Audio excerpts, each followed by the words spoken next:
Rachel Belle, and this is Your Last Meal, a show about famous people and the stories behind the foods they love most. Today on the program, actor, comedian, and my friend, Darcy Carden's last meal. Here's the thing. I know what you think it would be. Can we say what you think it will be, what I think you think it will be on 3? Okay, count to 3. Okay, 1, 2, 3. Darcy plays Janet on NBC's The Good Place. This is the show with Ted Danson and Kristen Bell. She is on one of the best shows of all time, Broad City. She plays Gemma, who works at the gym. She's been a longtime improviser with the Upright Citizens Brigade, UCB, in both LA and New York. And this isn't exactly a title, but I think it's cool. She's on a women in comedy basketball team called the Lucille Ballers. And she's also just kind of the greatest. And we will learn about one of the world's most perfect foods, the McDonald's French fry. From a man who's eaten a ton of McDonald's French fries. You've worked at McDonald's since 1971, is that correct? Mm-hmm. How many orders of French fries do you think that you've eaten? Oh my God. 3 or 4 orders a week. And have you ever wondered why the marshmallows in Rocky Road ice cream don't freeze?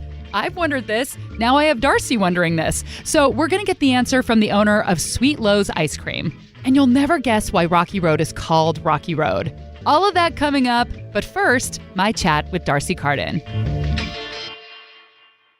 Okay, so I want to start with asking you a question that I feel is probably the question you are asked most, which is, okay, did you know that your birthday is the day after my birthday and that we were born in the same year? Ooh, that is not the question that I thought you were going to ask. Oh, nobody's asked you that before? I am January 3rd, 1980, and you're January 4th. I'm January 4th, 1980. Yes. So, wow, you are so much older than me. It's crazy. What is the most common question that people ask you now that you are on a hit TV show? Oh, that's cute. I feel like there's a lot of like, I don't even know what the question would be, but there's a lot of Siri and Alexa talk. Okay, because you are like the Siri/Alexa on the show. That is correct. I play this sort of like robot-y type of woman. I mean, a human Siri is like a perfect kind of description of her. So there's a lot of Siri talk, which is totally fine. I don't mean I'm like annoyed. I just mean I only tell the same story over and over again, which I'm going to tell right now. This is what it is. I was at a party. It was great. People were having a good time. We were enjoying ourselves. Music was playing. And then the host of the party comes out with the birthday cake and she screams at her Alexa to turn the music off. Like she was like, turn the music off, Alexa. And it made me not like her anymore. I don't like this person anymore. I think I had like my whole life, I do think I've had this like sort of soft spot for like robot people or like Pinocchio people. Were you a fan of Small Wonder? Did you used to watch that show? Some reason Small Wonder kind of gave me the creeps, but a lot of 80s TV shows in like when I was a kid gave me the creeps. Like Alf gave me the creeps and Married with Children gave me the creeps. I don't know why. A lot of like regular adult TV shows when I was a kid, I was like, I think I'll just watch Sesame Street. I'm very uncomfortable. I'm trying to make the connection between Alf and Married with Children, 2 shows I would never put in the same category. I know. Well, here's the other thing. Like I was kind of a rule follower. I think I was a rule follower when it came to my parents. And if my parents said, you can't do this or you can't do that, it just was fact. It was just the way it was. Like I wasn't allowed to watch PG-13 and above. I remember being at a sleepover where they were going to watch a scary movie. And I was like, okay, well then I'm going to go home. Bye guys. Like it wasn't even like a big deal. I just was like, well, I can't do that. So I'm going to go home.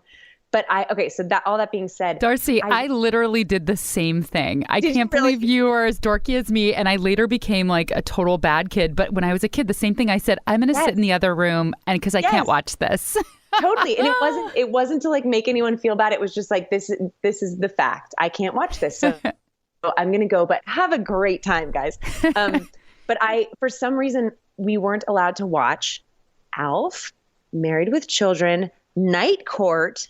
Why Alf? Was Alf nasty? Alf was so nasty. Well, okay. On the surface, it just looks like a show about kind of a stuffed animal, but I watched it again like maybe 5 years ago. And Alf drinks beer. He's also kind of a jerk. He's really into ladies, so he's kind of crude. He's just kind of like a gross uncle or like an over-aged frat guy. So maybe that's why, because he was a little bit of a crude, rude dude. Oh, that that actually totally makes sense, though. I always, like, as an adult, I always had a theory that they were just shows that my mom didn't like. So she was like, you're not allowed to watch that. Ooh, that's a good parenting technique. Right. Okay, Yeah. I feel like we have to pull back the curtain for a minute and let people know that we know each other. Oh, we're going to reveal. We are. We should reveal that we do know each other, and we've known each other for a good long time, like over a decade. Over a decade. Yeah, because I went to college with your older sister, Lainey. Hi, Lainey. Hi, Lainey. Hi, Lainey. We love you, Lainey. You're probably listening to this. Yes, you know Lainey. You guys went to college together, and you were like one of her most exciting new friends. I remember when she met you in college, it was like, you have to meet Rachel. You're going to love her. And guess what? I did. That is great. That's how I felt about her, too. I was always telling people they had to meet her. No, since I've been watching you from afar for over a decade now, it has been really cool to watch your career progress because you also, in a weird coincidence, went to college with one of my best friends. We have all these strange connections. But so, I know that you went to school to study theater and then now to see you on TV. So kind of talk about your path. Okay. Well, so I went to this college in Oregon called Southern Oregon University, which was like a real theater school, like a real Shakespeare and like all the classics. And then I immediately moved to New York to do theater right after I graduated. You kind of move to New York the way you do in the movies, like with 2 suitcases and a bright coat, and you just spin around and a dream, and I just was like, not, I there's Broadway, and then there's like little theaters all over the city, and I just was like a little overwhelmed at where my place was, and I was kind of just auditioning for things and feeling a little like, what am I doing here? And then I think the second year that I lived in New York, I found UCB, which is the Upright Citizens Brigade, which is a comedy theater in New York and LA. And the mecca of just the best improv, in my opinion. You know what? In my opinion, too. I love UCB. I do, too. I was really dead set on that was the place. I felt like this was the best. And I had to, I was like the biggest goal of my life at that time. And, finally got to start performing there. And I lived in New York then for 10 years, performed at UCB the whole time from the day I found it. And then early on in my UCB life, I met Abby Jacobson and Alana Glazer, who went on to do Broad City and are 2 of my closest friends. And they very graciously put me in their show Broad City, the first season, which is, like a life changer. Not only was it like the most fun and exciting thing, but also it like did change my life. And I owe them my firstborn child, I guess. You do. So when are you going to do that? Like, when do you plan to get pregnant and give them the child? I think I'll figure out some way to have twins. I'm sure it will not be hard. And then I'll just, they can take their pick. How often were you going on auditions? What kind of personality do you have to endure this life where you're constantly auditioning and you're not getting roles for, you said it sounds like 10 years. I mean, I'm sure you got some roles in those 10 years, but not a ton, honestly, Rachel. Like, I think the kind of personality you have to have is an insane person. Doesn't have something wrong with you inside. There has to be something wrong with you. And that makes you think like, oh yes, being told no every day is okay. And I'll be just fine. So the nice thing for me was like, it was rough and there were 1 million rejections and truly like not getting a lot of things, getting like a commercial here and there. But I got to perform at UCB, many times a week, wanting more, but also feeling very like kind of creatively fulfilled because I was getting to do improv and sketch shows many nights a week at the theater that I love. And it's so fun for me because you are a part of everything I love because Broad City is one of the best shows and UCB is amazing. And the show that you're on now, The Good Place, which I love that this is a food podcast and your character, Janet, literally cannot eat. That's true. And there is actually a lot of food on the show, but none for Janet. But can I tell you a little insider secret, although I guess it's out there, but I'm going to tell you, okay? Okay. You know how the other 5 characters are always eating frozen yogurt? It's What? not really frozen yogurt. What is it? It's mashed potatoes. Mashed potatoes? That's so funny because I was watching a couple episodes recently, and I don't know if you have the same thing. I think people who work in media and you create stuff, you kind of don't just pay attention to the plot. You kind of like think about like, how did they do that? And how did they do this? Oh yeah, totally. Behind the scenes, everything. Behind the scenes, And I was actually thinking, I wonder if that frozen yogurt is real. And I assumed that it was just a hard plastic so that it wouldn't melt. Oh. But it's mashed potatoes. And it kind of makes you want mashed potatoes in frozen yogurt form. Like there should be a frozen yogurt machine for mashed potatoes, right? And actually, now that I say that, I want to ask Julie in props because I wonder how they get it to look like that. I wonder if they do run it through some sort of machine because it looks exactly frozen yogurt-y. Yeah, I wonder if you can put mashed potatoes just in the frozen yogurt machine and it will come out that way. It seems so possible, but I literally have no idea what goes into squeezing out frozen yogurt. You know what I mean? Like, I don't know how that works. So I'm like, yeah, of course you just put the mashed potatoes in there. But some frozen yogurt scientist right now is listening to this podcast being like, you idiot. A froyoologist. In just a minute, we're going to learn about Darcy's last meal. But right now, we're going to take a quick break.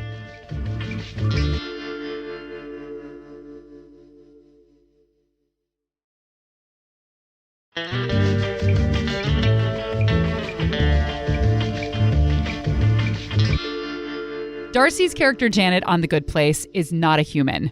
She's a very chipper, very perky, very sweet robot lady.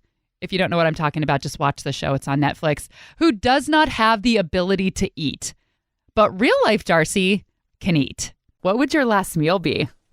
Okay, let's see. My last meal.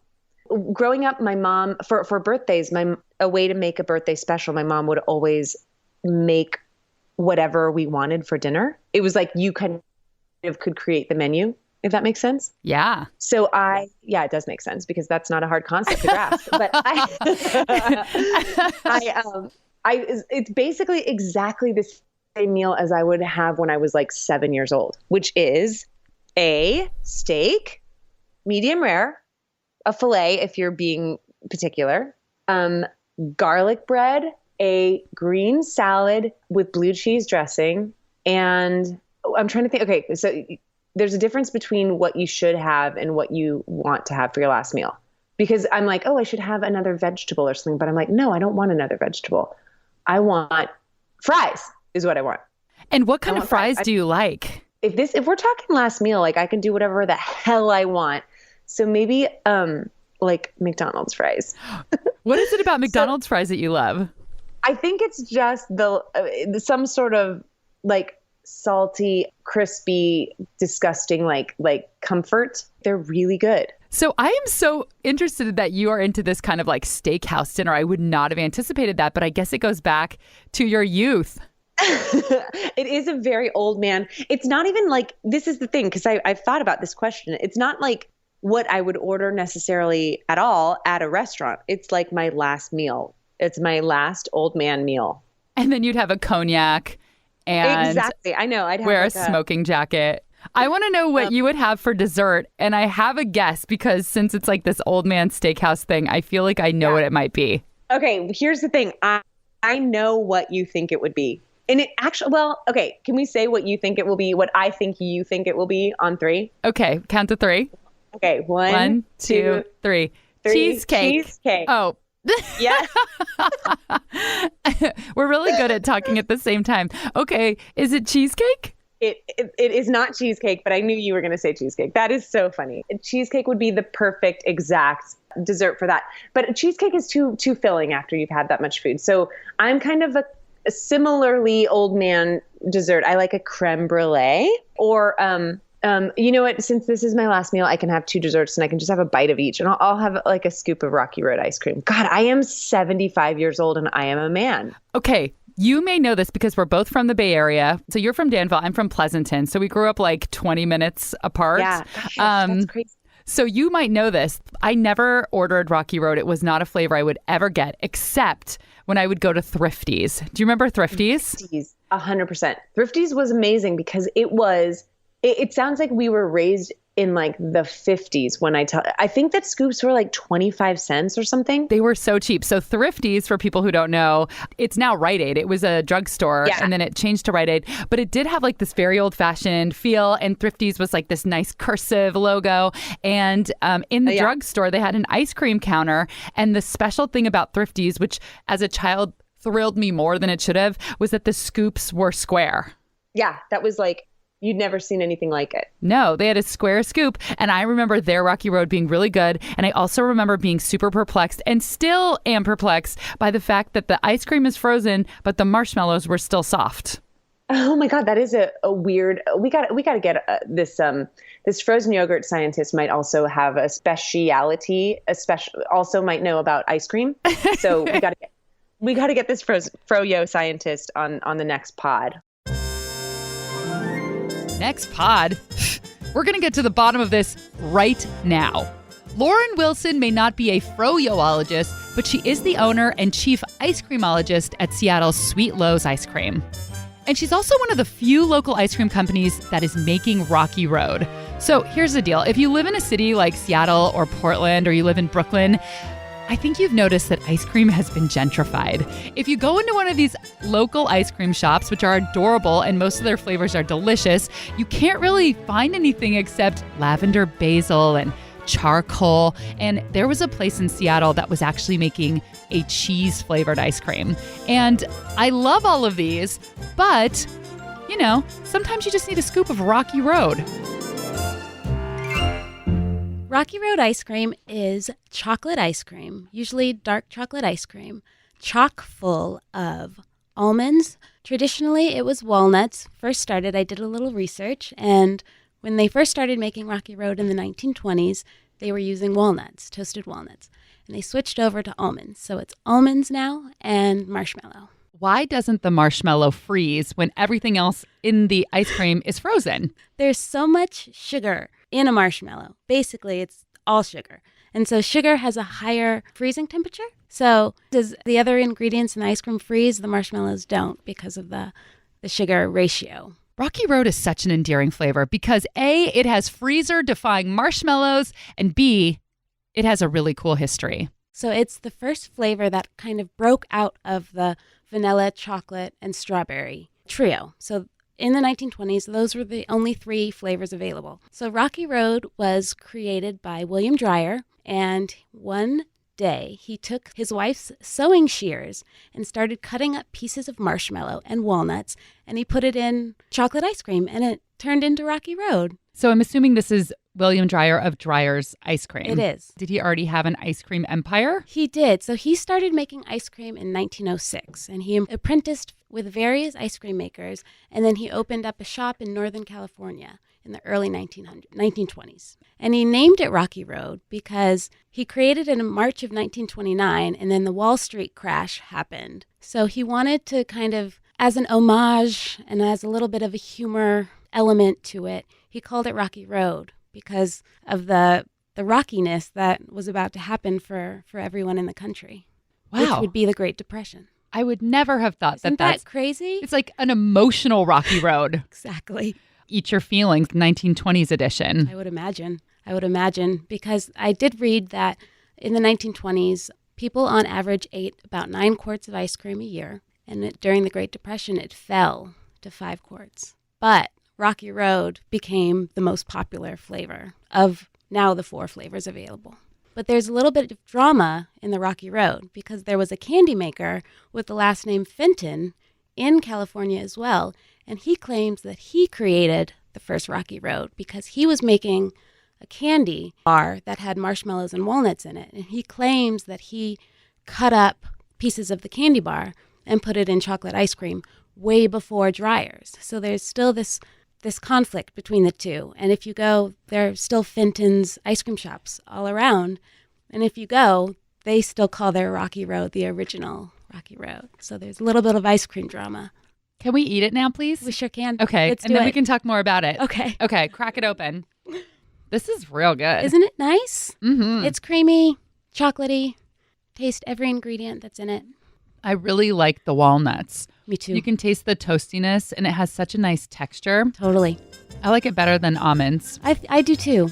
I'm glad you like it. I love it. Good. I'm so happy. It's so good. Okay, so I have to circle back around to our thrifty conversation real quick because both Darcy and I have some pretty strong childhood thrifty memories. I also remember being, under 10 years old, maybe like 7. The age doesn't matter. Under 10, being a little kid, and my Aunt Kathy and Uncle Tom taking me to Thrifty. And I think because it was like 25 cents each, they let me get a triple scoop, which was like, this is the best thing that could ever happen. But also, it was probably such a moment in my a growing up moment, because it melted. Like I couldn't get through the whole thing. It melted down my hand before I could get to the bottom scoop. So it was like a moment where it was like the world was, I could have anything I wanted, but then I was like brought to reality. Like, oh, that you can't have this. This isn't better. Like having a melted ice cream all over your hand is not better. Do you know what I'm saying? Am I saying this right? This is like a very deep Buddhist psychological lesson that you learned. Exactly. That's that must have been like a real formative moment. Totally. Wow. Not to overindulge. My other thrifty memory, and this is from high school, there was a guy that worked at the counter. This was like in the mid 90s, but still he looked like it was the mid 80s. And he had a mullet and he wore really tight jeans. Like, what were they, like stonewashed or whatever? He looked like kind of like a washed up part rocker, part somebody's creepy uncle. And he had this huge tattoo that took up his entire forearm of a woman's face with huge feathered hair. And I was in high school and I remember checking out with an ice cream cone and asking him, "Who's that?" And he gave me this look, like a demon eye look, and said, "That's my ex-wife." Whoa! And he had to look at her feathered face every day for the rest of his life. Oh, that is so intense. That's my ex-wife. You were like, "Sorry, sir." I know. Just ring me up for my 25-cent Rocky Road and I'll be on my way. Okay, so we've had our sweet ice cream, and now it's time for something salty. After this break, we're going to learn the history of McDonald's Freedom French fries. Oh, and Darcy will tell you why there is an apostrophe in her name.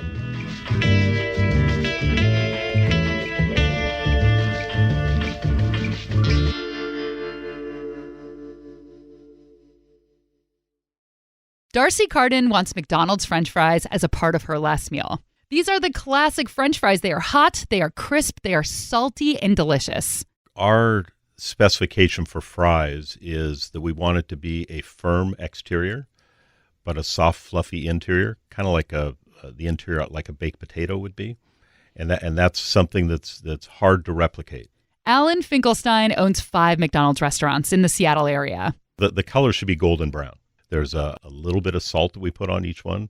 One of the things that we, when we train our managers, we say, you can't just pick up one fry, you got to pick up 3. And I've one time said, why is it 3? They said, because if you get 3, you're just going to get the right blend of the salt, because some salt, doesn't stick to everyone, but you want to have a little bit of salt. Now, for people that can't have salt, we'll make them for you without. Fries without salt, just don't have any at all. That's what I feel. It's kind of like popcorn without salt. Exactly. Yeah. It'd be like pizza without cheese. What's the point? The only thing that sucks about French fries is if you don't eat them right away, they're not good anymore. Any French fries, when, the waitress comes over and she's like, "Oh, do you want a box?" No, I don't want a box. They're going to be hard and weird and cold, and you just can't get them back to their original perfection. So I feel like you got to eat them fast. That's what I do. When I get a meal, the fries are there and the burger's there. My wife and I were always going for the fries first, because you're right. I mean, they're skinny and they don't retain heat as much as a hamburger would. So we always eat the fries first, and you don't have to worry about having the leftovers. McDonald's was born in 1955 in Southern California. And Alan says the recipes are pretty close to the originals. But I want to share with you a little bit of Alan's McDonald's history, because it's a pretty sweet little slice of Americana.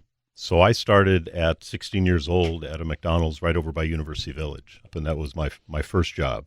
And today, my wife and I own 5 McDonald's restaurants. Throughout that whole time, McDonald's has been my only job. Really? Hmm. I actually met my wife at McDonald's when we were both 19 years old. So what were your jobs at the time when you met? I was a shift manager and she was an hourly employee.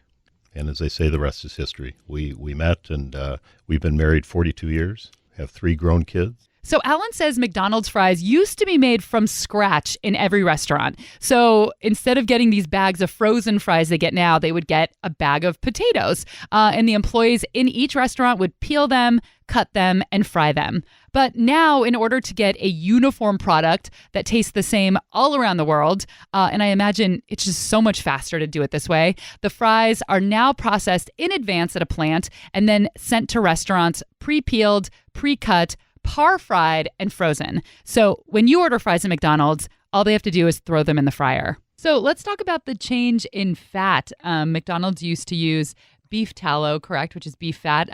When did that change occur? Why? And how did that change the fries? So that came about in the early 90s. You never want to mess with a tried and true recipe. On the other hand, the consumers were asking for French fries that were better for you if there's something out there like that. And so what we did is we were leading in the industry where we changed our oil, the frying oil that we had, to trans fat-free oil. And once we did that, then the beef tallow went away. And it did change the taste. But I can tell you over the years since the 90s, which is now McDonald's has continued to work on the French fry to get it back to the taste that we had in the 50s, 60s, 70s, 80s to the taste that we have today. And I think we're really close. McDonald's fries, now safe for vegetarians. When I say the name Darcy Carden, there is something that you just can't hear. There is a tiny little fleck of punctuation that has become quite the topic of conversation. I want to talk about your name because you spell your name D''A''. And tell me why you changed the spelling of your name, because you were not born with an apostrophe. I was not born with an apostrophe. That is true. I was born just regular D, small a, R-C-Y. So D-A-R-C-Y. And then when I was in junior high, you were in junior high at the same time because we were exactly the same age, down to 24 hours. And Smashing Pumpkins, the band, was like all the rage, and I was very obsessed with them. But in particular, the bassist, who was like this cool, badass rocker, blonde, like bleach blonde. Oh, she was so cool. And her name was D''A''. And so honestly, without even like making a decision, I didn't weigh any pros and cons. I just started spelling my name like that, like just without thinking about it. Which I think my parents were kind of like, why are you doing this? You know, like that's not my mom is a little bit of like a name snob, I would say. You've met my mom, yeah? Well, do you remember that she's like the nicest woman? Yes, because secretly I've always wanted to be in your family, like really badly. You guys have the nicest, sweetest family, and you guys all get along and you actually really like each other and you have so much fun and your parents are cool. That is really nice. And it couldn't be cheesier, but I would say I agree with you. Like that, I should just say like, thank you. But I also agree. I think that my family's really cool and I love them and I love spending time with them. Oh my God, I miss them right now. But my mom is a bit of a name snob. And so the fact that I was putting this apostrophe into her name, basically that, you know, she gave me, was not her favorite thing. And she made fun of me for a long time and would, to mock me, spell her name M''O''M. That's really cute. Which I love. I never even thought about changing it back. My mom, whose name is Barbara, at the height of her obsession with Barbra Streisand, which was probably in the 70s, my mom changed the spelling of her name to be like Barbra Streisand's because Barbra Streisand's has one less A than the typical spelling. It looks like Bra. Right. But my mom gave that up because she just doesn't have the stamina that you do to keep up with an apostrophe. The common thing is to just do it for, you know, a month or two. But yeah, I never went back. So do people ever pronounce your name like Darcy when they talk to you? Yes, they do. I just did this funny little video with Entertainment Weekly where it was all about the apostrophe. Check it out. I don't know how to link it through my voice, but you know, Google it. Oh my God. What if you had to like French kiss someone to pass the link along? Oh, I hope that's next. Me too. Woo! Woo! Kissing rocks. You see, my name is spelled D'_ARCY. Do you know how often people spell my name wrong or mispronounce it? The answer is every once in a while, and it's kind of a hassle. Every day, thousands of people in this country live their lives with names that have apostrophes in them, or as the French call them, les apostrophes. Les apostrophes. My name's not Darcy. It's Darcy. Duh. And that was Darcy Carden's last meal. I feel like we needed an applause for some reason. Yay! You can watch Darcy on NBC's The Good Place. Season 2 is out now, and I advise you to follow her on Twitter. She's a pretty funny lady. Thanks to Lauren Wilson of Sweet Lowe's Ice Cream. If you live in the Seattle region, go to sweetlowsicecream.com to see where you can buy one of her pints. Thanks to Alan Finklestein, owner of 5 McDonald's franchises in the Seattle region. This episode was produced by Aaron Mason and me with original music by Prom Queen. Subscribe, leave a review on iTunes. If you like what you hear, tell a friend. This actually helps to keep the podcast alive. And we have a lot of fun guests coming up. Jeopardy champ Ken Jennings, Top Chef judge and cookbook author Gail Simmons, and more. So happy Thanksgiving. Thanks for listening. If you're craving something Thanksgiving-y, listen to the Christopher Kimball episode where he talks about apple pie. Maybe you'll get inspired to bake one of your own. I'm Rachel Belle, and this is Your Last Meal. Does that make sense? Yes, it does. I understand what you mean. So I'm like, I'll make a damn salad. You know what I mean? Do you know what I'm saying? Am I saying this right? You don't necessarily get, does that make sense? It's good, but it has like a little bit of a burnt taste. Do you know what I mean? I realized something. Do I say, do you know what I mean too much?